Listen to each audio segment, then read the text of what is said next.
नमस्ते। आज जो हम पाठ पढ़ने जा रहे हैं उसका शीर्षक है बूढ़ी अम्मा की बात। यह दुर्वा भाग 3 का 16वां पाठ है जो कि कक्षा 8 के लिए है। यह एक लोक कथा है।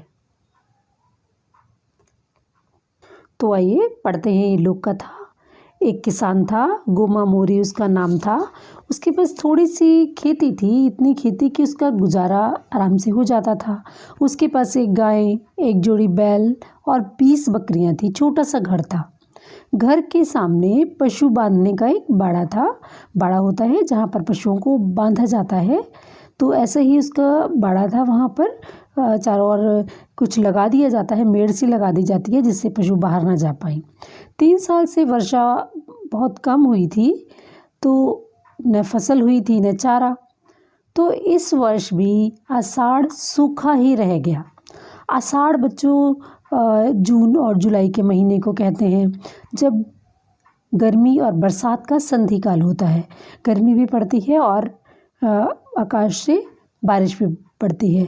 तो इस महीने का किसान बहुत बेसब्री से इंतज़ार करते हैं कि कब बारिश होगी, कब उनके खेतों को पानी मिलेगा। तो उस साल वर्षा नहीं हुई और वर्षा की कोई आशा भी नहीं थी कि बारिश होगी। तो वह सोचने लगा कि मैं खेतों को जोतकर क्या करूँगा। गोमा एक लंबी सांस छोड़ी उसने और अपने मन ही मन सोचा कि मैं अब खेतों को जोतकर क्या करूँगा, क्योंकि बारिश की कोई आशा भी नहीं है और बारिश हुई भी नहीं है। वह बैलों को हाँकते हुए वापस घर की ओर चल पड़ा।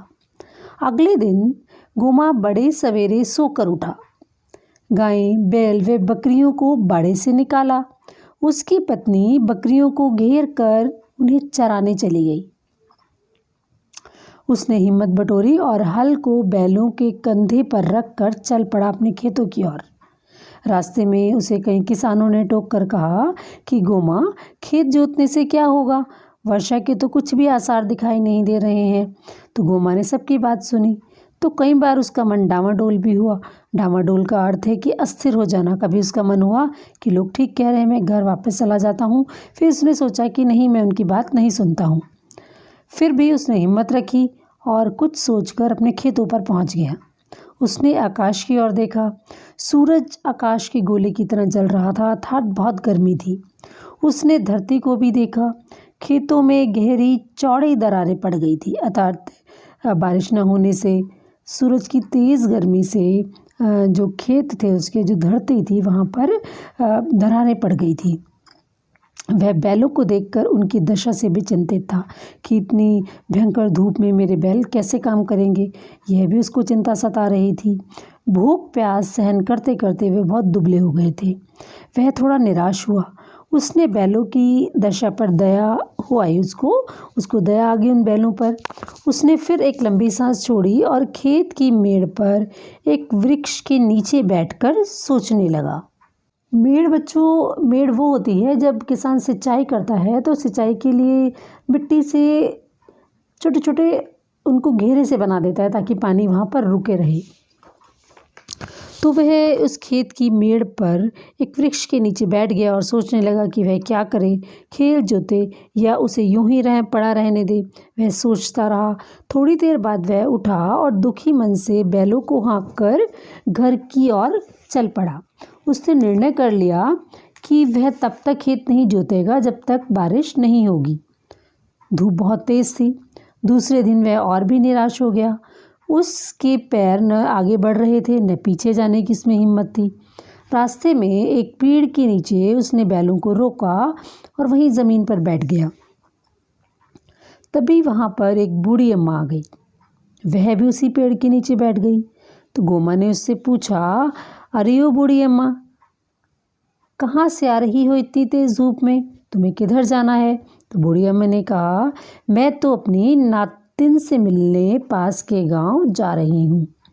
अब बच्चों, नातिन बेटी की बेटी को नातिन कहते हैं, अर्थात उस बूढ़ी अम्मा की बेटी और उसकी बेटी।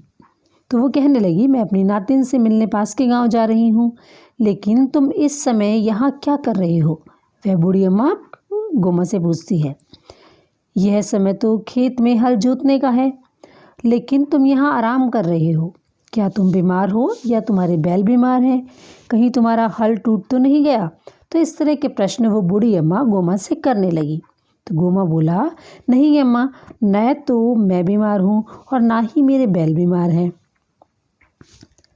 मेरा हल भी नहीं टूटा है, अब लेकिन मेरी हिम्मत टूट गई है। अम्मा, तुम तो जानती हो कि 3 साल से बारिश जो है ठीक से नहीं हुई और इस साल भी उम्मीद नहीं लग रही। खेत जोत कर मैं क्या करूँगा? तो बूढ़ी अम्मा बोली, देखो बेटा, बारिश होना तो तुम्हारे हाथ में नहीं है, यह तो प्रकृति पर निर्भर है। जब बादल बनेंगे तो वर्षा अवश्य आएगी। तुम्हारा काम है खेत जोत कर तैयार करना। तुम अपना काम समय पर करो और प्रकृति अपना काम समय पर करेगी, वर्षा अवश्य होगी। गोमा दोबारा फिर बूढ़ी अम्मा से बोला, पुनः का अर्थ होता है दोबारा। दोबारा बूढ़ी अम्मा से बोला, अम्मा, खेत बहुत कठोर हो गए हैं और मतलब अत्यधिक गर्मी पड़ने से जो ज़मीन थी वो बहुत कठोर हो गई है, सूख गई है बुरी तरह से। और मेरे जो बैल हैं ये दुबले पतले हैं, इन्हें पेट भर चारा तक नहीं मिल रहा है, पीने के लिए पानी तक की दिक्कत है। चारा पानी ही क्या, यहाँ तो पेड़ों की पत्तियाँ तक खत्म हो गई हैं। बेचारे बैल कैसे हल खींचेंगे? वर्षा की आस हो तो हिम्मत भी बंधे। गोमा ने निराश मन से अपनी बात बूढ़ी अम्मा से कही। तब बूढ़ी अम्मा बोली, बेटा, तुम निराश मत हो। पेड़ों की बात भी तुमने खूब कही। पेड़ तो यहाँ सब लोग काट रहे हैं। देखो, अब पेड़ बचे ही कितने हैं। जब पेड़ ही नहीं होंगे तो पत्तियाँ कहाँ से आएंगी? अगर पेड़ अधिक होते तो वर्षा भी अवश्य हो जाती।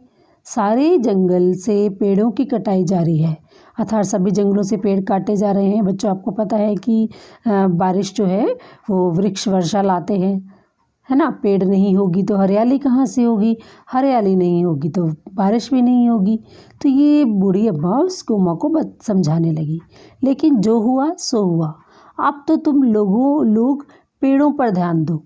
तुम निराश मत हो, खेतों में हल चलाओ, उन्हें हाँक जोत कर बोने के लिए तैयार करो। इस मौसम में कभी न कभी तो बारिश अवश्य आएगी। बूढ़ी अम्मा ने मुस्कुराकर गोमा की हिम्मत बढ़ाई। वह उठी और अपनी लकड़ी टेकती हुई अपने रास्ते चल दी। वैसे तो गोमा मन से बहुत निराश था, मगर बूढ़ी अम्मा की बातों से उसकी थोड़ी आशा बढ़ी। उसकी जो हिम्मत थी वो बढ़ गई, उसमें हिम्मत आ गई। अगले दिन उसने पूरे उत्साह से अपना खेत जोतना शुरू किया। उसने लगातार 4 दिन तक हल चलाया। खेत खूब अच्छी तरह से तैयार हो गए। गोमा अपना काम पूरा करके बहुत खुश था। अब वह अपने बैलों को हाँकते हुए घर की ओर चल पड़ा और रास्ते में वह गुनगुनाता जा रहा था। उस रात उसे नींद भी बड़ी अच्छी आई। 4 दिन की कड़ी मेहनत के कारण वह थक गया था और निढाल होकर सो गया। सवेरे जब वह सोकर उठा तो उसकी गायें रंभा रही थी, बकरियां मिमिया रही थी। सवेरे सवेरे अपने पशुओं की आवाज़ें सुनने के लिए उसके कान तरस गए थे। वह पुलक कर उठा, पुलक यानी कि खुश होकर उठ गया। उसकी पत्नी ने आंगन से आवाज़ लगाई, अजय सुनते हो, बाहर तो आओ, वर्षा होने वाली है। गोमा झटपट बाहर आया। उसने देखा कि मौसम तो बहुत सुहाना हो गया है, आसमान में बादल घुमड़ रहे हैं। उसने बादलों को जी भर कर निहारा। उसे लगा मानो बादलों ने बूढ़ी अम्मा की मुस्कुराती हुई आकृति उभार आई हो। उसे बूढ़ी अम्मा की बात रह रह कर याद आ रही थी। उसने मन ही मन बूढ़ी अम्मा को प्रणाम किया और सोचा कि वह ठीक ही कह रही थी कि तुम अपना काम समय पर करो। बादल बरसने लगे, पूरा आंगन बारिश के पानी से तरबतर हो गया। तरबतर होना, भीग गया पूरा आंगन। गोमा को लगा मानो बूढ़ी अम्मा उससे कुछ कह रही हो। वह बूढ़ी अम्मा से कुछ कहना चाहता था, तभी बारिश और तेज हो गई। तो इस तरह से उसकी जो मेहनत उसने की थी उसको फल मिला और वह खुशी से झूम उठा। तो ये थी आपकी लोक कथा बूढ़ी अम्मा की बात। अब इस पाठ के शब्द अर्थ और प्रश्न उत्तर हम देखेंगे। शब्द अर्थ देख लेते हैं। निहारना, गौर से देखना, हाँकना, चलाना, हल जोतना, खेत जोतना, आस, आशा, उम्मीद, घुमड़ना, बहुत से बादलों का आसमान में छा जाना। तरबतर होना, भीग जाना, भीगा हुआ या पानी से सरोबार। डावाडोल, अस्थिर करने की स्थिति। मेड़, खेत में हलबंदी। नातिन, बेटी की बेटी। निर्भर, आश्रित या सहारे पर टिका हुआ। पाठ से पहले प्रश्न का क भाग। लोक कथा में गोमा बिना खेत जोते अपने बैलों को हाँककर घर की ओर क्यों चल पड़ा? इस प्रश्न का उत्तर, वर्षा न होने के कारण सूखा पड़ गया था। उसने सोचा कि बारिश होने की कोई आशा नहीं है तो खेत जोतकर क्या करूँगा, इसलिए वह बिना खेत जोते बैलों को हाँककर घर की ओर चल पड़ा। ख भाग। गोमा को पेड़ के नीचे बैठा देखकर बूढ़ी अम्मा ने उससे क्या कहा? उत्तर, गोमा को पेड़ के नीचे बैठा देखकर बूढ़ी अम्मा ने कहा, ये समय तो खेत जोतने का है और तुम आराम कर रहे हो। तुम अपना खेत जोतो, वर्षा भी हो जाएगी। तुम अपना काम समय पर करो, प्रकृति अपना काम समय पर कर लेगी। ग भाग। गोमा ने अपने खेतों को क्यों जोता? उत्तर, गोमा ने अपने खेतों को बूढ़ी अम्मा के कहने पर जोता क्योंकि उसे समझ में आ गया था कि अपना काम समय पर करना चाहिए। दूसरा प्रश्न, क्या होता अगर? इसका क भाग। क्या होता अगर गोमा खेतों को तैयार न करता? यदि गोमा खेतों को तैयार न करता तो वर्षा का पानी पूरी तरह से खेतों को नहीं मिल पाता। ख भाग। क्या होता अगर गोमा को बूढ़ी अम्मा नहीं मिलती? यदि गोमा को बूढ़ी अम्मा नहीं मिलती तो शायद वह असमंजस की स्थिति में ही रहता और समय पर खेतों को नहीं जोत पाता। ग भाग। क्या होता अगर बूढ़ी अम्मा की बात पर गोमा ध्यान न देता? यदि गोमा बूढ़ी अम्मा की बात पर ध्यान नहीं देता तो बारिश का पानी उसके खेतों को नहीं मिल पाता। क्या होता ये अगर इस साल भी वर्षा ना होती? यदि इस साल भी बारिश ना होती तो सूखा पड़ जाता और अनाज पैदा नहीं हो पाता। प्रश्न 3, वर्षा कैसे हो? इसका क भाग। बूढ़ी अम्मा ने वर्षा न होने का क्या कारण बताया था?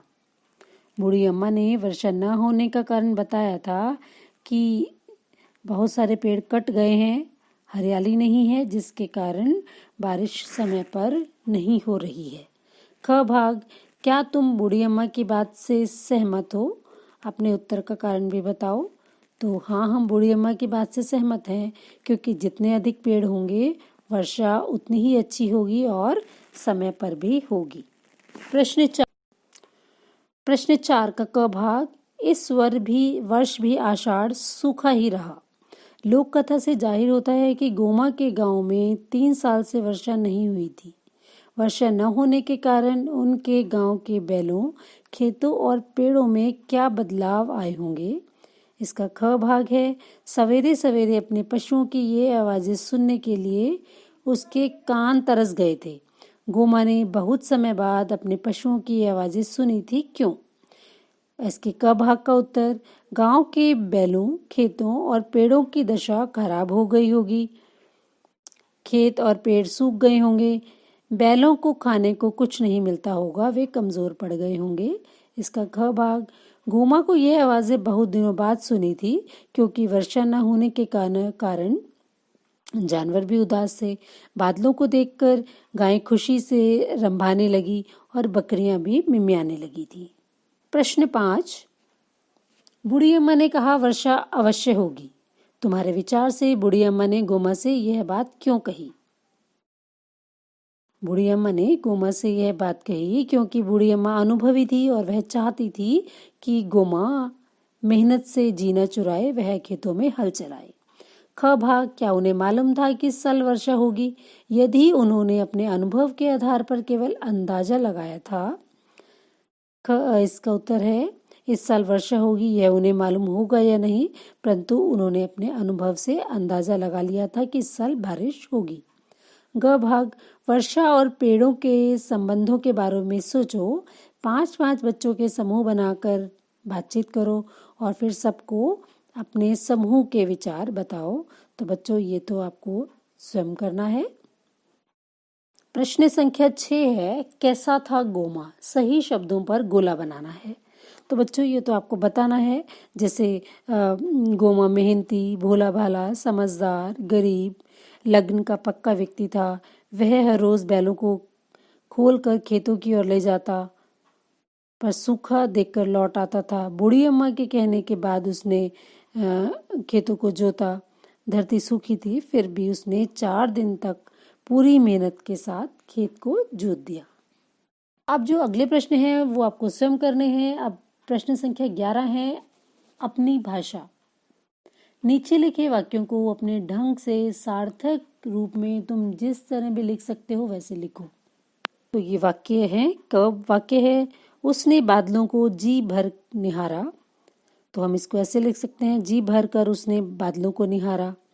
वर्षा की कोई आशा नहीं बन रही थी। वर्षा की कोई आशा नहीं थी। गोमा ने फिर हिम्मत बटोरी। गोमा ने हिम्मत की। उसने घर की राह पकड़ ली। उसने घर की राह ली। वर्षा बरसाना तुम्हारे हाथ में नहीं है, वर्षा का होना तुम्हारे हाथ में नहीं है। तो इस तरह से आप ये वाक्य लिख सकते हैं। तो बच्चों ये थे इस पाठ की व्याख्या, शब्दार्थ और प्रश्नोत्तर। आने वाले चैप्टर्स के अपडेट के लिए मेरे साथ बने रहें। धन्यवाद।